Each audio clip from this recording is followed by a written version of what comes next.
Hello and welcome to the Official Watches YouTube channel here at Jardin du Mayfair, heaven on earth for the watch enthusiast. This week I have for you a new release. It's the Rolex GMT-Master 2 126710 GRNR, also nicknamed the Bruce Wayne. Guys, just a very quick one to say, please do hit that subscribe button. Up to 70% of you aren't subscribed. It would mean the world to me if you could just click that button, and I'll keep these videos coming fresh and hot every week.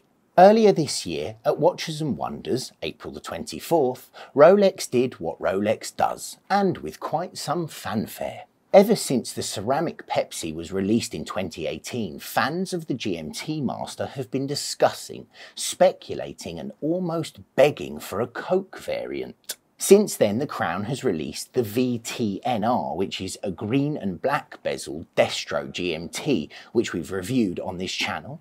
And this year, after 6 years of waiting impatiently, they released a monochromatic grey and black bezel, the GRNR, which stands for Gris Noir.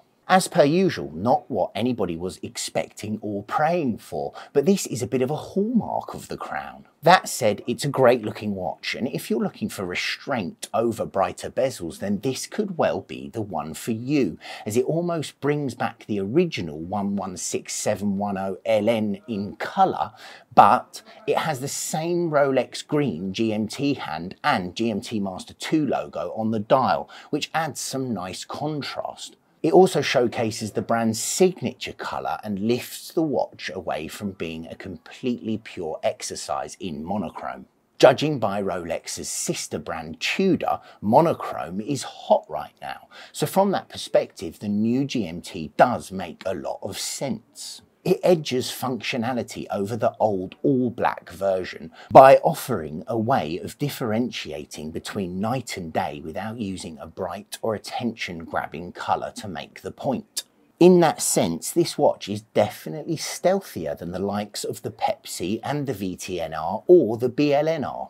Sorry, I'm not calling it a Sprite, just as I'm not calling this a Bruce Wayne, as part of my ongoing campaign for people to stop naming things after beverages beyond Pepsi, Coke, superheroes, or small blue humanoids who live in mushroom-shaped houses. Yes, I'm sorry, I'm a bit of a killjoy on the subject, but my dear friends, please don't let me stop you from enjoying the nicknames if you do.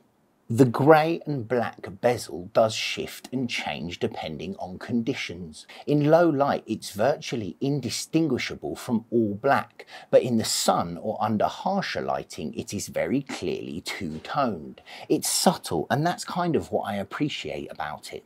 Stats-wise, the GMT has a 40mm diameter super case, meaning lovely beefy lugs unlike the slimmed-down versions now found on the 41mm Submariner models. They are 12.mm thick lug to lug, 48.5mm and 20mm bracelet width, which is offered in either Jubilee or Oyster, so it's same as the Pepsi and the BLNR. 904L stainless steel case and bracelet for the superb corrosion resistance, a unidirectional 24-hour bezel which runs on ceramic bearings, 100 metre of water resistance, absolutely fine for swimming, scuba and all of that jazz. The crown and seals on the GMTs are triplock, which are the same as the Submariner, and being an Oyster case, sports Rolexes of any variant are well up for a dip, so there's absolutely no concerns there. The case is surgical grade steel with brushed top lugs and polished sides, very much the Rolex way, and the combination of brush and polish is echoed throughout the bracelet. So whichever bracelet you choose, it will have brushed outer links and polished centre links. The bracelet on this one is the Jubilee, and I have to say I do prefer the Jubilee on the GMTs. It's funny because when they first came out, everybody wanted Oyster, but I think it's definitely gone the other way now. This is no ordinary Jubilee. It's called the Super Jubilee, which is completely solid linked, so it's infinitely sturdier than the Jubilee bracelets of old, which were hollow link and prone to getting a little stretchy over the years. The modern Jubilee is superb in its comfort and venting abilities. It has smaller links with more separation between them, so the bracelets both drape like silk over the wrist, as well as offering great air circulation to the point that you can forget it's being worn, which is the sign of a top-notch bracelet. Okay guys, here's my favourite part of the review. Let's get it out and have a little look. So when I saw this at Watches and Wonders, and I hope you've seen that video, I did think it was a little bit underwhelming, okay? I'm going to be honest. However, I will say this. My first ever Rolex was a 116710 LN, and I was totally obsessed with the watch. I used to sleep in it, stare at it all through the night, and I have to say that actually this is a good nod to that watch. So for anyone who loves that piece, I think this might be a little bit of a kind of beefier version of it. So if you do still love the 116710 LN, but you're looking for all the new bells and whistles, I think this ticks those boxes. The Jubilee is a little more formal than the Oyster, but that is part of the appeal. And quite importantly, hairlines on polished centre links, which are often the curse of a mixed finish bracelet, are vastly less visible on a Jubilee than they are on an Oyster. So that's just a little tip, because the micro swirls kind of disappear with the light in the play of the centre links, but they don't on Oysters. Now, the movement powering all of the current GMT line is the caliber 3285, which is rated as a superlative chronometer, meaning that it is accurate to a tolerance of +2, -2 seconds per day. It has a 70-hour power reserve, meaning that you can leave it off your wrist for a good long weekend. Not that you'd necessarily want to, but it's nice to know that it'd still be ticking with you on Monday morning.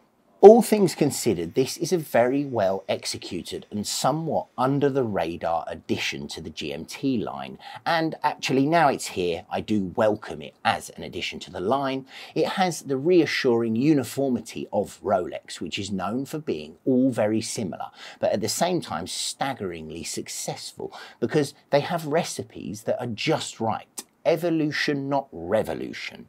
It's different enough to slip into a collection that already has a Pepsi or a BLNR, and it also has one that can stand on its own 2 feet as an only watch option. Now that I've got it in hand, I'm going to give it a solid 9 out of 10, and I'm only deducting the 1 point because I'm still waiting to see a ceramic Coke. So the meat and potatoes is the price is £17,000. It's 2024 unworn. It's on my favourite version of the bracelet. There's not a lot more to say about this watch other than it's pretty cool if you're looking for an under the radar GMT. Guys, let me know in the comments what you think of this watch and also its Bruce Wayne moniker.